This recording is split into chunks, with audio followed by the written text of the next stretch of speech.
Hai sobatku, selamat datang di channel RL1221. Jumpa lagi. Sebelum kita lanjutkan alur cerita novelnya, jangan lupa like and subscribe ya. Terima kasih. Bab 535 sampai dengan 537 menentukan nasib dengan satu kata. Dia ingin memperjuangkan hak atas pengendalian nasib dirinya, memperjuangkan sebuah kesempatan dirinya dengan Peter.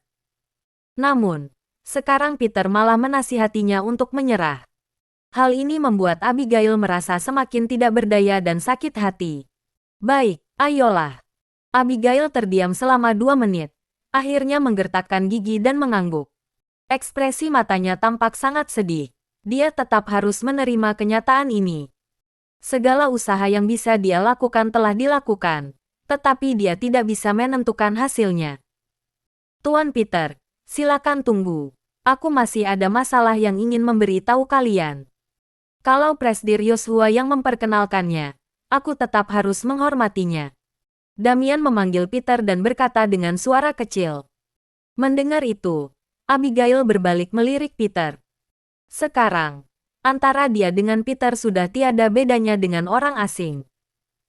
Selain itu, Abigail juga tahu bahwa dia akan segera dipaksa oleh keluarga Carmine untuk menjalin hubungan pernikahan dengan keluarga Nilo. Sama sekali tidak mungkin bersama dengan Peter lagi. Peter, kamu harus menjaga diri sendiri. Kelak, Abigail agak menggertakkan gigi. Mungkin kelak dia tiada kesempatan untuk menjaga Peter lagi. Aku tahu. Peter mengangguk ringan. Abigail melirik Peter dengan mendalam, lalu berbalik pergi. Sosok punggung yang sedih itu membuat Peter mengerutkan kening lagi. Kak Peter, ini. Setelah Abigail pergi, Damian dan Oscar menatap ke arah Peter. Keluarga Carmine yang besar, beranggota puluhan orang. Mereka malah menyerahkan semua masalah kepada seorang gadis. Benar-benar lucu. Tatapan Peter tampak sangat dingin. Selama 2 tahun ini, saat keluarga Carmine membutuhkan Carmine, mereka akan menyuruh Abigail maju di terdepan. Namun, saat membagi komisi, mereka sepenuhnya mengecualikan Abigail. Keluarga Carmine yang seperti ini, Peter benar-benar tidak bisa menemukan alasan untuk mengampuni mereka. Kalau begitu, perencanaan kita tidak berubah. Damian tertegun sejenak, lalu bertanya dengan nada ringan. Keluarga Carmine sudah saatnya melakukan pembersihan. Peter melirik Damian sambil bergumam. Baik, aku mengerti. Damian segera mengiyakannya. Setelah meninggalkan perusahaan Lipon, Abigail pulang ke rumah dirinya dengan pikiran kosong. Akhirnya masalah ini tidak terselesaikan. Sementara itu, besok adalah hari terakhir. Setelah besok, dia harus menerima usulan keluarga Carmine terhadapnya. Dia harus menjadi korban pernikahan, menikah dengan Carlo sesuai dengan perjanjian. Dia tidak ingin seperti itu, tetapi juga terpaksa harus berbuat seperti itu. Abigail duduk dalam kamar yang sebelumnya dihuni oleh Peter, melihat dekorasi yang tidak asing. Bibirnya menyunggingkan senyuman pahit. Menghadapi kenyataan, dia tetap tidak berdaya untuk menentang. Sementara itu, saat ini semua anggota keluarga Carmine sedang menunggu untuk menonton kesenangan Abigail pada besok. Siapapun tahu bahwa betapa sulitnya untuk menyelesaikan masalah ini. Jangankan Abigail, meskipun Tuan Besar Nelson masih hidup, selagi perusahaan Lipon bersikeras mempermalukannya, memang apa yang bisa dilakukan oleh keluarga Carmine? Mereka sama sekali tidak menaruh harapan pada Abigail untuk mengurus masalah ini. Justru karena itu, mereka tahu bahwa masalah ini pasti akan gagal, sehingga menyuruh Abigail pergi mengurusnya.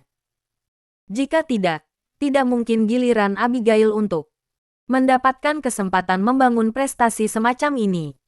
Saat ini, dalam sebuah klub kelas tinggi, Carlo dan Kenneth mengenakan mantel mandi, masing-masing memeluk dua wanita cantik yang berpakaian pendek.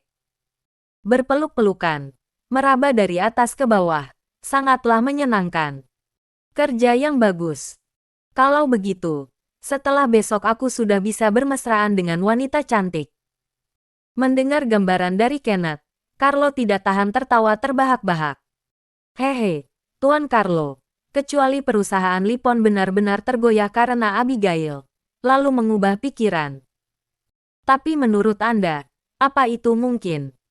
Kenneth tersenyum menyeringai. Ekspresi wajahnya juga penuh dengan kebanggaan. Tentu saja tidak mungkin. Carlo turut menggelengkan kepala. Abigail belum tentu bisa bertemu dengan Damian. Apa dia masih berpikir untuk berbincang dengan perusahaan Lipon? Sungguh bermimpi. Omong-omong, kamu benar-benar sangat kejam. Demi mendapatkan keuntungan dariku, ternyata tega mengabaikan nasib keluarga Carmine. Carlo melirik Kenneth dan tersenyum dengan penuh arti. Haha, Tuan Carlo terlalu berlebihan. Konon kata bahwa pria harus bersikap kejam terhadap musuh. Keluarga Carmine juga bukan keluarga yang hanya milikku sendiri. Tapi, keuntungan yang diberikan oleh Tuan Carlo sangatlah nyata. Keuntungan milikku seorang.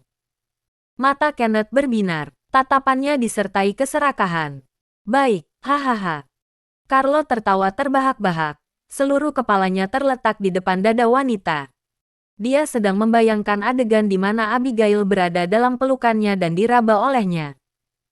Kenneth juga tersenyum menyanjung, dalam matanya penuh dengan kesenangan. Abigail ingin menyelesaikan masalah ini dan menjadi kepala keluarga Carmine. Hal itu sama sekali mustahil. Sekarang, semua anggota keluarga Carmine, kamu, termasuk Carlo, sedang menunggu Abigail untuk menerima nasibnya pada hari esok. Perusahaan Lipon. Setelah Peter mengatur Damian, langsung bersedia untuk meninggalkan perusahaan Lipon. Sekarang Oscar malah seperti seorang pengawal, mengikuti Peter setiap saat. Namun, sebelum Peter pergi, Damian malah menerima sebuah panggilan dan segera memanggil Peter. Kak Peter, ada kabar dari orang yang bertugas mengawasi keluarga Carmine. Keluarga Carmine menyuruh Abigail untuk berbincang dengan perusahaan Lipon demi menyelesaikan krisis keluarga Carmine.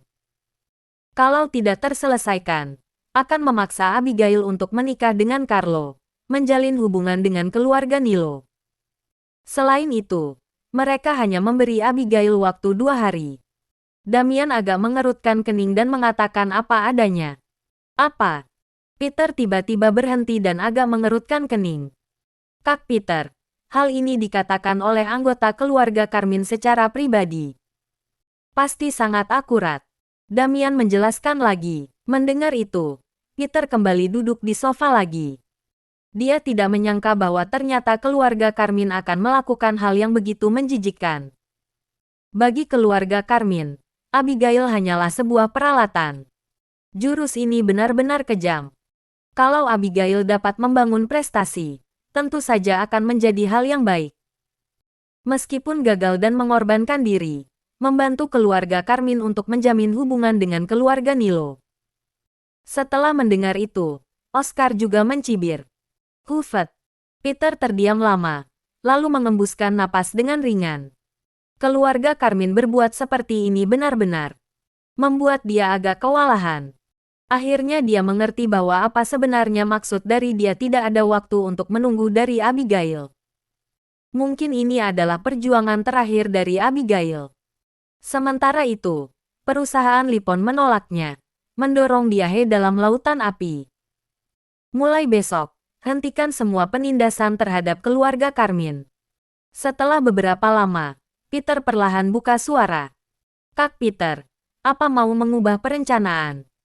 Oscar tertegun saat mendengarnya, lalu segera bertanya. Pikiran Peter sangat cermat. Saat berada di medan perang, setiap perencanaan memiliki peran yang sangat besar. Dia juga tidak pernah mengubah perencanaan demi seseorang tertentu. Sekarang, ternyata Peter mengubah perencanaan dirinya demi Abigail. Kalau tidak, Peter melirik Oscar dan bertanya balik. Aku mengerti. Oscar dan Peter saling bertatapan selama beberapa detik, lalu segera mengiyakannya. Hanya dengan beberapa kata telah menentukan nasib Abigail. Semua anggota keluarga Carmine pasti tidak akan menduga bahwa orang cacat yang diusir oleh mereka ini dapat menentukan nasib keluarga Carmine dengan satu kalimat. Satu kalimat dapat membunuh mereka semua. Satu kalimat lagi dapat menyelamatkan mereka kembali. Memasuki malam hari. Di dalam rumah Abigail. Setelah pulang dari perusahaan Lipon, Abigail selalu berada dalam kamar, tak kunjung keluar. Alisa yang menyediakan makan malam dan membawa ke dalam kamar Abigail.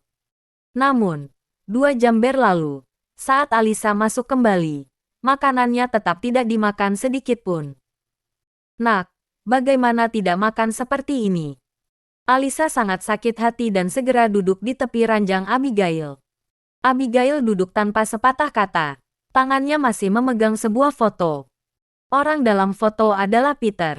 Itu adalah satu-satunya foto Peter. Bu, apa kamu masih ingat?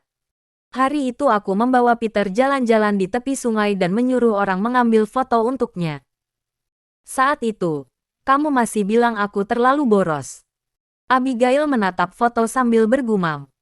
Peter dalam foto duduk di kursi roda dengan tenang. Tatapannya mengarah ke sungai di kejauhan. Sebuah foto sisi wajah, meskipun tidak begitu tampan, malah sangat menyenangkan mata. Abigail pun merasa seolah-olah hatinya perlahan menjadi tenang saat melihat fotonya. Alisa tertegun sejenak, lalu mengulurkan tangan untuk mengambil foto di tangan Abigail. Setelah meliriknya langsung memasukkan ke dalam saku. Nak, sekarang aku tidak mau mengatakan dia sangat jahat. Tidak peduli baik atau buruk, kalian sudah tidak mungkin. Alisa menarik telapak tangan Abigail dan menggelengkan kepala dengan ringan sambil berkata. Dia juga sudah tahu perjanjian antara Abigail dengan Nyonya Besar Andrea. Sekarang Abigail gagal menyelesaikan krisis keluarga Carmine. Kalau begitu, nasib dia selanjutnya telah ditakdirkan. Menikah dengan Carlo pun menjadi hal yang pasti. Bu, apa kamu tahu? Hari ini aku bertemu dengan dia lagi. Dia, aku. Anda tidak tahu betapa gembiranya diriku saat melihatnya. Saat Abigail mengungkit Peter, bahkan mulai berbicara dengan kacau. Dia juga merasa dirinya tidak menyukai Peter. Namun, dalam hatinya tidak bisa membohongi diri sendiri. Kegirangannya saat melihat Peter adalah penampilan seseorang yang saat benar-benar menyukai seseorang. Nak, kamu harus mengenali kenyataan. Apa kamu sudah menyelesaikan krisis keluarga Carmine? Alisa menggelengkan kepala dengan tidak berdaya, lalu bertanya seperti itu. Senyuman pada wajah Abigail perlahan membeku, lalu menggelengkan kepala dengan diam. Kamu tidak menyelesaikannya. Jadi, kamu hanya bisa menuruti pengaturan, menikah dengan Carlo. Keluarga Tuan Carlo kaya dan berkuasa. Selain itu, dia juga benar-benar menyukai kamu. Mengejar kamu selama 2 tahun masih tidak pasrah. Kalau kamu menikahi dia, ibu juga akan merasa lega. Alisa menggenggam telapak tangan Abigail dan berkata dengan sangat serius. Bu, tapi aku tidak mau. Aku benar-benar tidak mau menikah.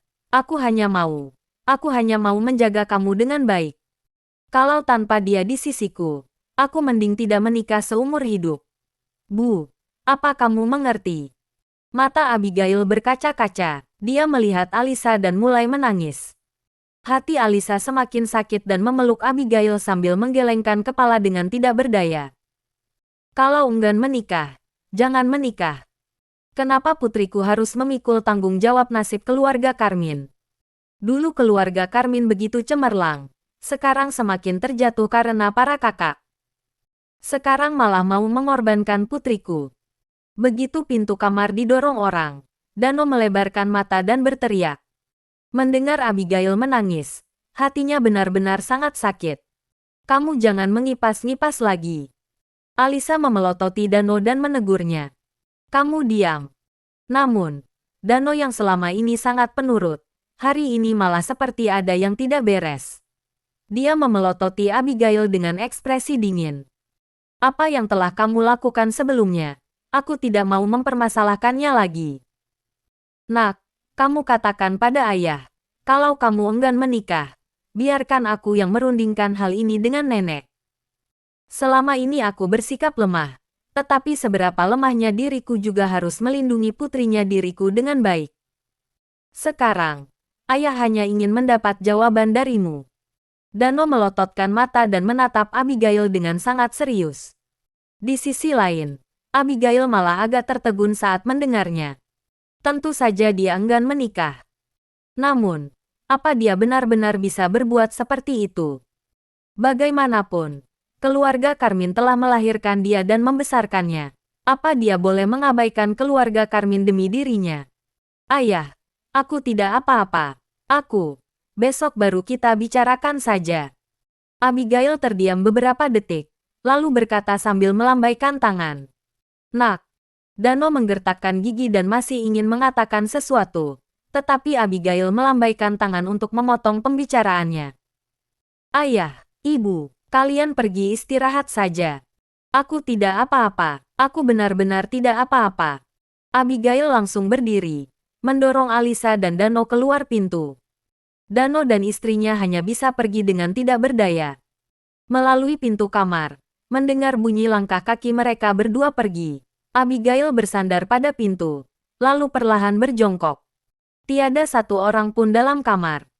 Hanya Abigail yang berjongkok di tepi pintu dan mengalirkan air mata tanpa suara. Setelah besok, nasibnya akan sepenuhnya dikendalikan.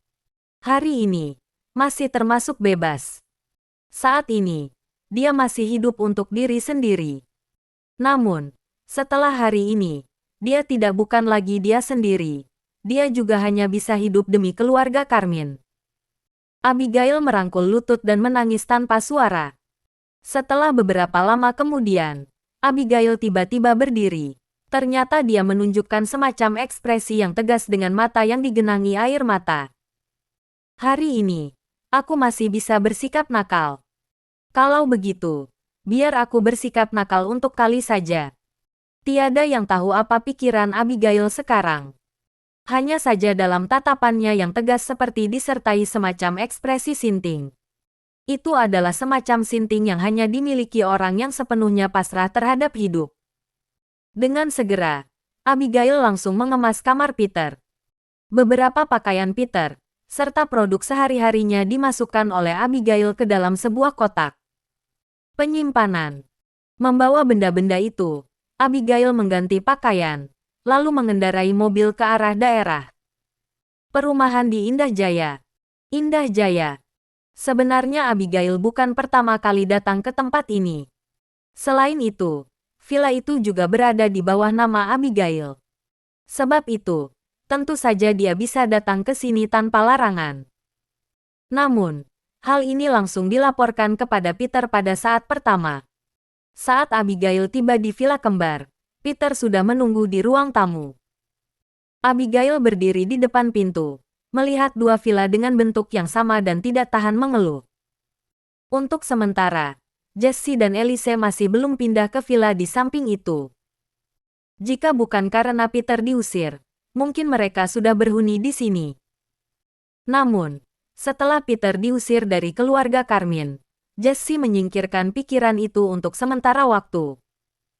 Dia merasa bahwa sekarang Peter sudah tidak berhubungan dengan keluarga Karmin, sehingga mereka merasa tidak cocok untuk menerima pemberian Peter. Meskipun Abigail menasihati mereka bahwa hal yang telah Peter lakukan untuk mereka tidak berkaitan dengan keluarga Karmin. Namun, akhirnya Jesse bersikeras tidak pindah ke sini untuk sementara waktu dan berencana mencari kesempatan untuk mengembalikan kunci kepada Peter. Abigail merasa tidak berdaya dan hanya bisa membiarkan mereka.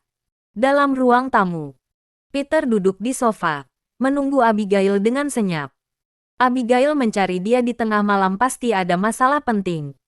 Dia berencana untuk mendengarkan kata-kata Abigail terlebih dahulu. Abigail menggendong sebuah kotak penyimpanan dan masuk ke ruang tamu dengan lancar. Akhirnya kamu tiba. Peter duduk di sofa dan bertanya dengan suara kecil. Ya, aku sudah tiba. Aku merasa aku tidak seharusnya kemari, tapi aku tetap berpikir untuk kemari.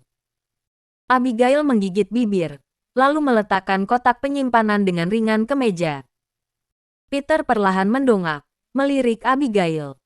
Abigail pada malam ini seolah-olah berdandan secara khusus. Dia yang jarang menggunakan kosmetik, hari ini malah merias alis, garis mata dan bibir tanpa ketinggalan satupun. Raut wajah yang terlahir cantik, setelah merias tampak lebih lembut dan halus, cantik dan memesona. Sekujur tubuhnya mengenakan rok tule hitam. Saat menunjukkan bentuk tubuh yang indah, juga memberi orang semacam perasaan yang sangat seksi. Abigail yang malam ini berbeda dengan sebelumnya. Dalam kedinginan mengandung elegan dan kelembutan. Dalam kecantikan mengandung semacam seksi. Setiap pria normal, hatinya pasti akan tidak tahan bergetar. Aku menyimpan semua barangmu di sini. Di dalamnya ada pakaian, beberapa kebutuhan sehari-harimu dan benda lainnya. Abigail menunjuk pada kotak penyimpanan, lalu berdiri di depan Peter sambil berkata. Mendengar itu, Peter agak tertegun. Ternyata Abigail mencari dia tengah malam karena hal ini. Ini artinya Abigail ingin sepenuhnya mengusir Peter dari keluarga Carmine.